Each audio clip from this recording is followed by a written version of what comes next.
La palabra de Dios en el Salmo 32 dice: te haré entender y te enseñaré el camino en que debes andar. Sobre ti fijaré mis ojos.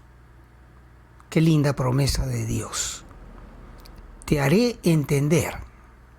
Dios va a ampliar nuestro entendimiento de la vida, de las cosas, del futuro, de su palabra. Y te enseñaré el camino. Y esto es lo más reconfortante de esto. Te enseñaré el camino en que debes andar. Sobre ti fijaré mis ojos. ¡Qué belleza! No seáis como el caballo o como el mulo sin entendimiento, que han de ser sujetados con cabestro y con freno, porque si no, no se acercan a ti. Salmo 32, versos 8 y 9. Un texto que deberías memorizarlo, tenerlo siempre presente, porque es un consuelo grandísimo. Saber que Dios quiere ampliar nuestro entendimiento de la vida, de lo que nos rodea y de lo que nos espera, el futuro también. Y esto, digo, es un gran consuelo porque es bueno tener un Padre sabio, misericordioso, bueno, proveedor de todas nuestras necesidades, consolador nuestro en los tiempos de angustia, de escasez, de dolor, de enfermedad o cualquier tribulación que pasemos. Pero lo más hermoso es la perspectiva que nos da, porque dice: te enseñaré el camino en que debes andar, sobre ti fijaré mis ojos. Qué lindo, qué lindo. Ahora, el propósito que tengo hoy para compartir contigo es esto. A pesar de esta maravillosa promesa, la gente no vive con la sabiduría de Dios, ni siquiera los creyentes, los que nos llamamos cristianos. Tenemos esa sabiduría, ese respaldo, esa perspectiva de las cosas, esa cosmovisión que nos da Dios, que nos permite ciertamente alcanzar sabiduría, honra, alcanzar el favor de Dios y convertirnos en luz y sal para el mundo. En el sentido, claro, los que nos rodean, ¿no? Porque no todos tenemos un gran alcance, no somos celebrities, no, ni en el deporte, ni en la música. Somos personas comunes y corrientes, pero siempre tenemos un círculo de influencia, tú y yo, siempre. Y Dios nos llama a ser luz y sal del mundo. Luz, obviamente, para poder reflejar ese conocimiento de las cosas que Dios nos permite. Y sal es para preservar la vida nuestra y de aquellas personas que nos rodean con la palabra de Dios. Perdón. Con los estatutos de Dios, con las leyes de Dios, que haríamos bien en respetar, buscar y atesorar. Porque ciertamente mejor que ninguna ofrenda es la obediencia a Dios. Dios dice: no busco sacrificios ni ofrendas, pero ojalá hubiera en ustedes, nos dice Dios, obediencia. En otro lado dice: ¿por qué me llamáis Señor si no hacen ustedes lo que yo digo?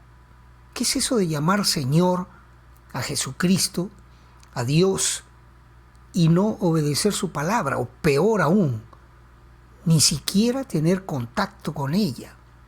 ¿Qué tipo de obediencia vas a dar a Dios si desconoces la palabra de Dios? No funciona. Así no funcionan las cosas. El día de hoy yo voy a compartir un poquito más contigo porque estaba hace poco en una de las mañanas de oración que yo tengo, estaba entendiendo algo que Dios me reveló. La llave del poder de Dios para el siervo de Dios, ciertamente, ¿no? Pastores, maestros. Necesitamos el poder de Dios, para ministrar a la gente que está cerca de nosotros. Pero no solamente los que somos maestros o pastores, los que trabajamos con la gente en las cosas de Dios, sino para todos. Porque todos ciertamente pasamos por muchas necesidades, por muchas pruebas, por tribulaciones, por desiertos. Y necesitamos que se haga realidad en nosotros esta promesa. Yo te haré entender y te mostraré el camino por el que debes andar. Sobre ti fijaré mis ojos. Mira, yo te digo algo como testimonio personal. Si Dios no me hubiera acompañado estos años, yo estaría probablemente ya muerto, perdido, qué sé yo. Pero Dios es bueno y fiel. Él, en mi propia vida, ha cumplido esta preciosa palabra. Y yo te digo, este es uno de mis textos, de mis versos preferidos de las Escrituras, porque ciertamente tengo una relación íntima con Dios. No soy gran cosa, fallo, me ausento a veces no oro, a veces no leo la palabra como debería ser, cada día, cada momento, estar siempre en oración y siempre teniendo presente a Dios en todo, pero fallamos. No somos gran cosa, ni tú ni yo. Sin embargo, el día de hoy yo quiero darte algún consejo si es que estás necesitando esa presencia de Dios en tu vida porque estás pasando por alguna prueba, alguna necesidad, enfrentándote a alguna cosa difícil, alguna enfermedad, no sé. Y es que necesitas el poder de Dios. ¿Por qué no tenemos el poder de Dios? Si la promesa de Dios es que Él nos va a mostrar el camino, nos va a decir qué hacer, va a tener sus ojos hermosos y preciosos sobre nosotros de tal manera de cuidar nuestros pasos. ¿Por qué no tenemos eso? Y es acá donde yo voy a usar las notas que hice hace pocos días, una mañana muy temprano, de madrugada, antes que los pajaritos empiecen a cantar. Esto que te voy a compartir. ¿Cómo escuchar la voz y el consejo de Dios? Esta pregunta, ¿cómo? Si la promesa es que Dios me va a mostrar el camino por el que debo andar, que me va a hacer entender las cosas que vivo mejor de lo que mi propia mente puede hacer, la pregunta lógica, la pregunta pragmática es ¿cómo escucho el consejo de Dios? ¿Verdad? La promesa es que Dios va a estar al lado nuestro, pero ¿cómo escucho a Dios? Y esto es bien importante. Mira, mis notas dicen, la única forma de escuchar la voz de Dios y de poder recibir su consejo y que nuestros pasos se encaminen en ese camino que Dios quiere para nosotros es permaneciendo cerca de Él. Permaneciendo cerca de Él. ¿Sabes por qué? Porque Dios habla en la intimidad. Dios habla con nosotros cuando estamos dispuestos a pagar el precio de acercarnos a Él. Leí esta mañana, en mi tiempo de lectura de la Biblia, tempranito, leí la historia del profeta Elías, capítulos 17, 18, 19 de Primera de Reyes.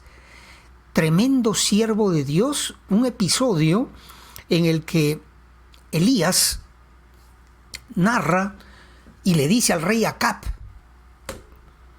vive Jehová en cuya presencia estoy, que no lloverá sino por mi palabra. Al rey de Israel le dice: no va a haber una gota de lluvia a menos que yo hable para que descienda lluvia del cielo. ¡Wow! Eso es impresionante y se hizo realidad.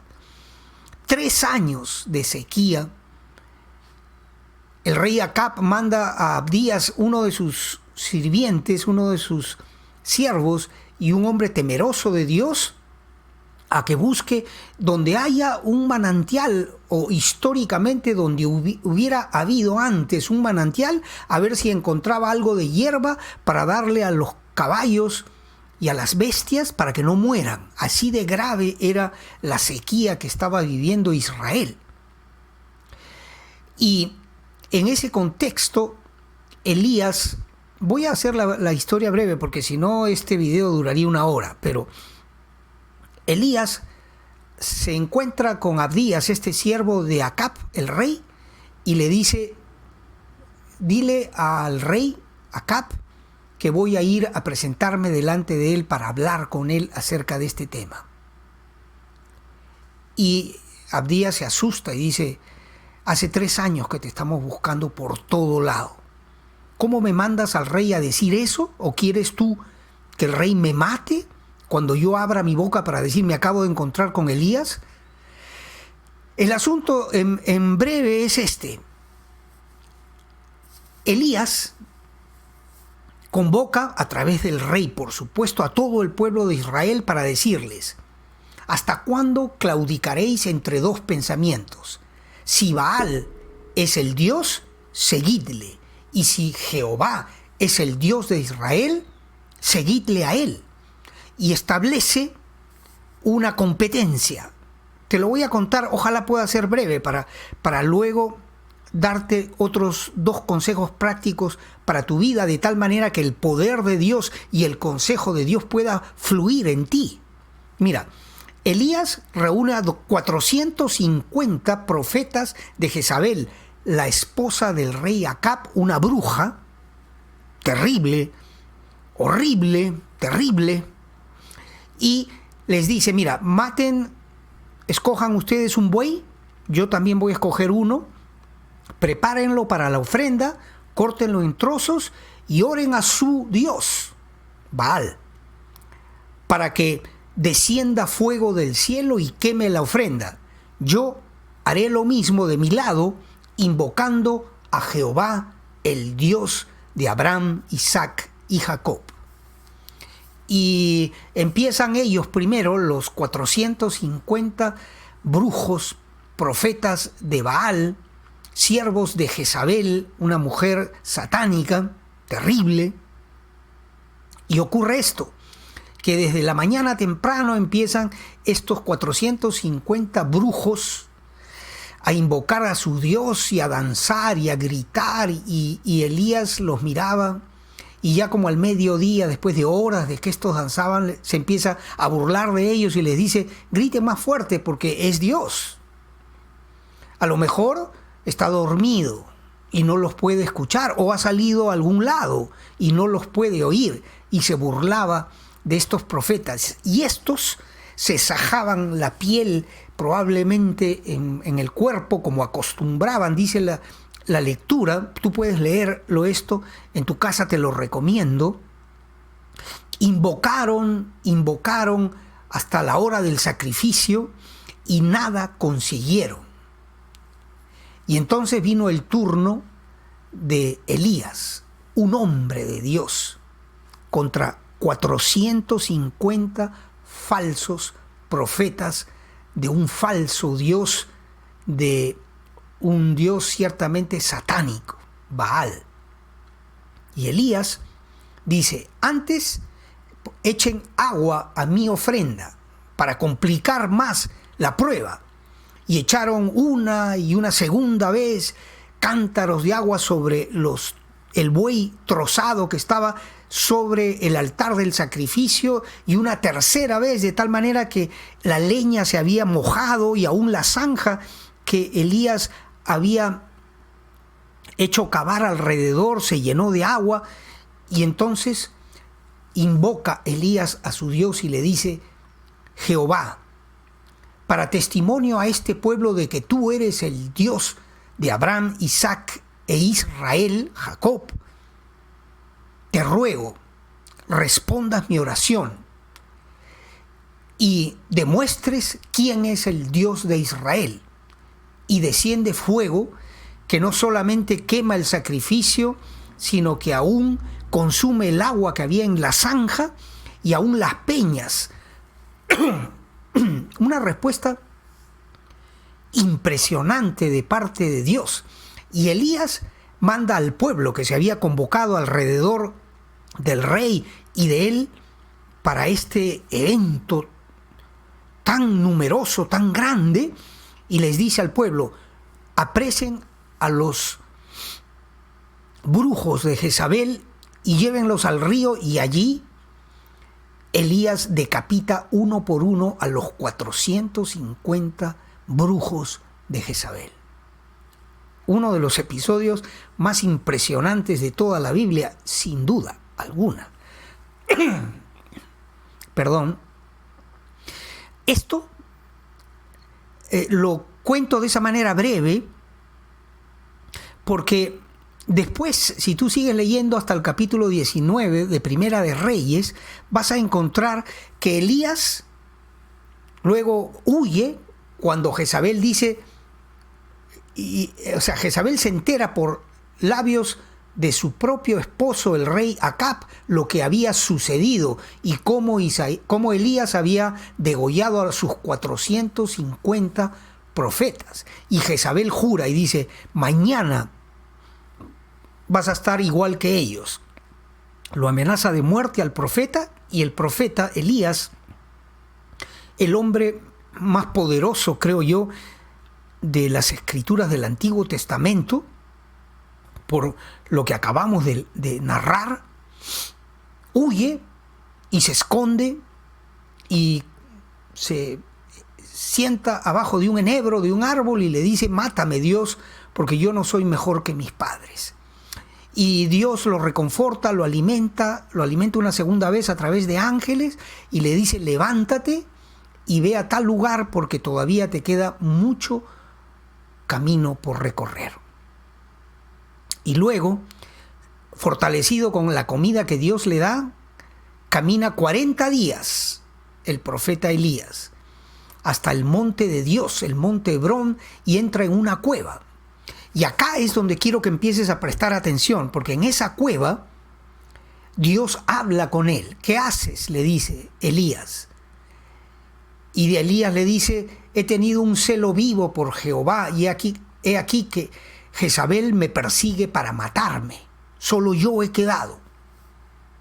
Y luego hay una experiencia bien interesante.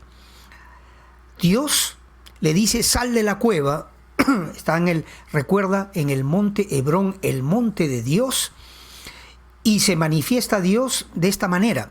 Primero, un viento tan fuerte que quiebra aún las peñas del monte. Imagínate la fortaleza de ese viento. En segundo lugar, hay un terremoto terrible, pero ni en el viento terrible, ni en el terremoto, ni en la tercera manifestación, que es el fuego, se encontraba Dios. Y luego viene un susurro apacible, y es cuando Elías entiende que era la presencia de Dios. Y por eso es que llego yo en la narración de la historia, que la he tenido que abreviar a esto. Dios nos habla en la intimidad, en el lugar secreto, y nos habla con un susurro. nos habla al Espíritu de una manera gentil, bondadosa, misericordiosa. Y es por eso que yo te digo que hombres aún de Dios carecen del poder de Dios porque no pagan el precio de ir a donde Dios los manda, aunque sean 40 días de ayuno caminando, de entrar en el lugar secreto para buscar el rostro de Dios en santidad. Carecemos del poder de Dios porque no somos capaces de pagar ese precio, de renunciar a lo mundano. ¿Cómo Dios nos va a hablar si nos hemos pasado el día entero viendo televisión o estando en las redes sociales o comiendo en exceso y viendo cosas que no convienen hasta tarde en la noche? ¿Cómo Dios te puede hablar sin que antes tú vacíes el vaso de tu espiritualidad de tal manera de que puedas recibir la gloria de la santidad de Dios para escuchar y entender el camino por el que debes andar? ¿Te das cuenta? ¿Por qué carecemos del poder de Dios? Porque no somos capaces de entrar a su presencia. Porque no somos capaces de pagar el precio de renuncia de las cosas mundanas con tal de estar, aunque sea una hora, con Dios, a solas. Oh, santo, santo es el Dios nuestro. Yo tengo este año que va a comenzar, voy a cumplir 37 años en los caminos del Señor. No soy gran cosa, pero mis momentos mejores de mi cristiandad ciertamente han sido cuando me he metido a la búsqueda de la presencia de Dios para que me ayude a salir adelante en las pruebas que yo he tenido que afrontar. Perdón. Les digo hoy a los que tienen gran necesidad de Dios porque están enfrentando alguna prueba, alguna cosa, alguna enfermedad, alguna carencia, algún disturbio, algún problema familiar, falta de trabajo, lo que fuere. Necesitas el poder de Dios. Necesitas el consejo de Dios. Necesitas que Dios ponga sobre ti sus ojos para que te guíe a la victoria que Él te quiere dar. ¿Cómo lo vas a conseguir? Pido perdón por mi voz. He pasado por una gripe. Recién hago un video después de 20 días, creo. Perdónenme por eso. Estoy todavía con algunas secuelas de la gripe. Pero, insisto, reitero, enfatizo. La promesa es que Dios te va a ayudar. El requisito es que pagues el precio para acercarte a Dios en tu cueva, en tu lugar santo, en la soledad de ese lugar donde puedes escuchar el susurro apacible de la voz de Dios dándote instrucciones. Porque ciertamente cuando necesitamos el poder de Dios, Él responde con instrucciones. Te amo en el amor de Jesucristo. Te deseo un lindo fin de semana. Te deseo victoria en tu prueba. Y te ruego que compartas, si tienes alguna respuesta, si esto te ha animado a dar ese paso valiente de hombre de Dios, de mujer de Dios, de tal manera de conseguir el favor de Dios. Gracias por estar hasta el final del video. Compártelo, te ruego, dale un like, no sé, ayúdame porque yo tengo un público muy pequeño, pero ciertamente el consejo que doy es muy valioso. Dios te bendiga. Gracias y Dios mediante te veo en una próxima oportunidad. Bendiciones.